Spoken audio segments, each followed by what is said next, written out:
Okay, targeting. So you have all these genetically twin archers. There's 6 of them here. To make it simple, every archer fires 1 shot, 1 arrow every second, and every archer does 1 damage. And every archer also can get shot with 3 arrows before they die. So Team 1 is going to shoot their arrows to start like this, and they're going to shoot until their person's dead. Team 2 is going to shoot this guy until he's dead. And then they're going to shoot this guy until he's dead, and then they're all going to shoot this guy until he's dead. So I know you know this, but I just want to beat this in because we're not doing it quite as much. So who would win? It's this team.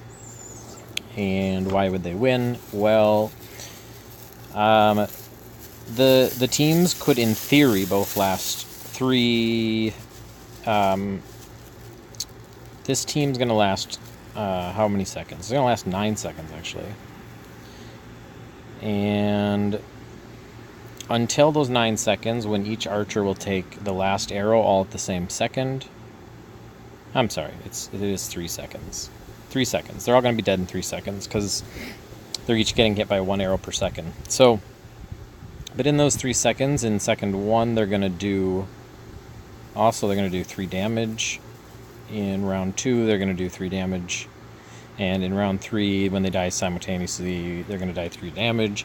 This team is going to also last 3 seconds, because he's going to die in the first second, he's going to die in the second second, he's going to die in the third second. And this is only in theory that they're going to last 3 seconds. They're going to last longer because of their strategy. But in the first second, they fire an arrow, and they do 3 damage total, but this guy's dead. So the second round, they're going to fire 2 arrows.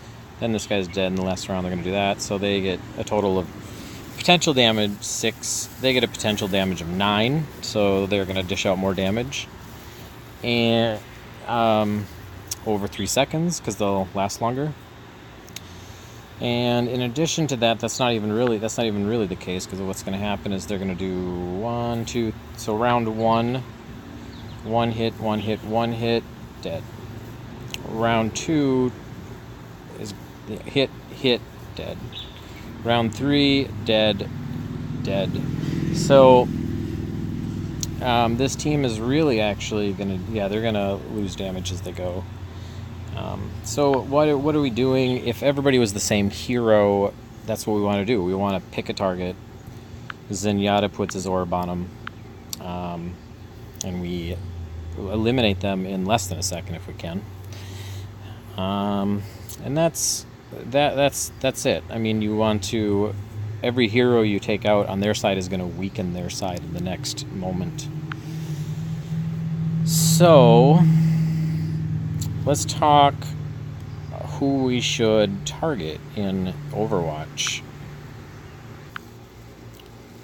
So targeting has some basic ideas, some basic theories, some basic rules of thumb, but there's exceptions to every rule you could think of, just based on how complex the game is and positions, things like that.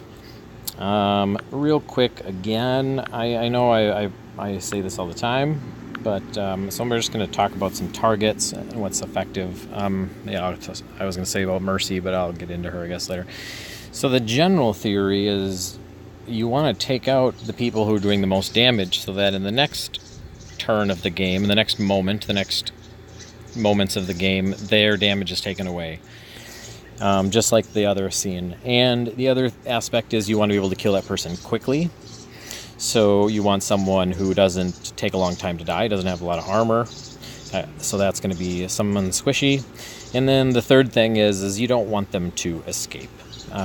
So that's mobility. So who would be the prime targets based on their impact on the game? Damage or healing, I'm going to say. I'm going to pretend that healing is just reverse damage. So if someone out-heals some damage, it's considered damage for the enemy team or whatever you want to consider it. But obviously we're always afraid of Bastion. Genji can be a problem. Hanzo, obviously. Junkrat for sure. Your McCree can dish out damage. Obviously, I'm just about circling all the DPS, right? I mean, minus some of them. Tracer can eliminate people if you leave her alone, if you're not targeting her. So, and then Zenyatta is one of the highest DPS characters in the game, but it's hidden because his DPS comes in adding 30% to other people's damage, which only shows up in defensive assists.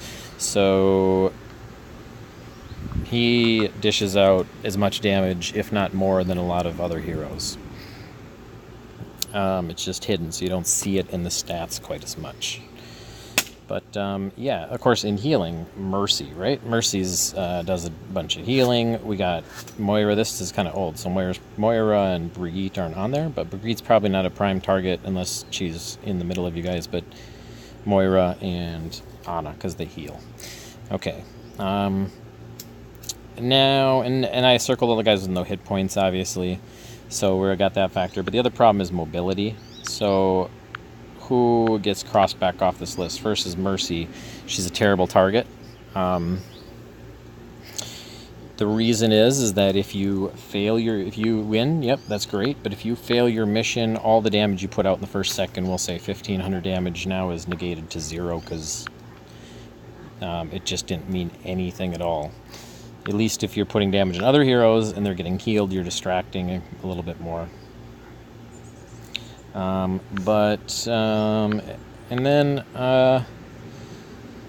you know, who shouldn't we waste as much energy on? Probably none of the rest because of mobility.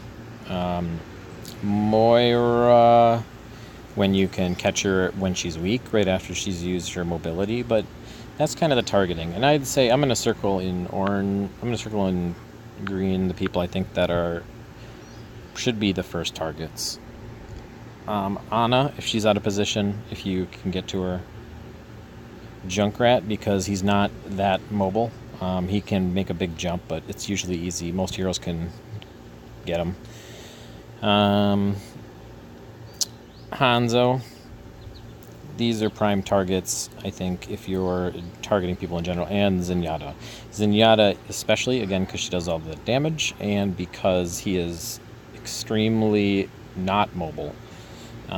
Same with McCree. Those two, irrelevant to their damage. Well, I mean, not irrelevant, but they're really not mobile, so it's easy to kill them. So I'd say that's in general. Now, if they're the people you're going to want to peel back for immediately because they're so disastrous, which puts them, depending where you are in the map or where they are, Reaper and Tracer, obviously we have so many problems with. And then, of course, you got to figure out how to deal with Pharaoh. So, it might seem obvious, might not, I don't know, but that's the order I would commence targeting in.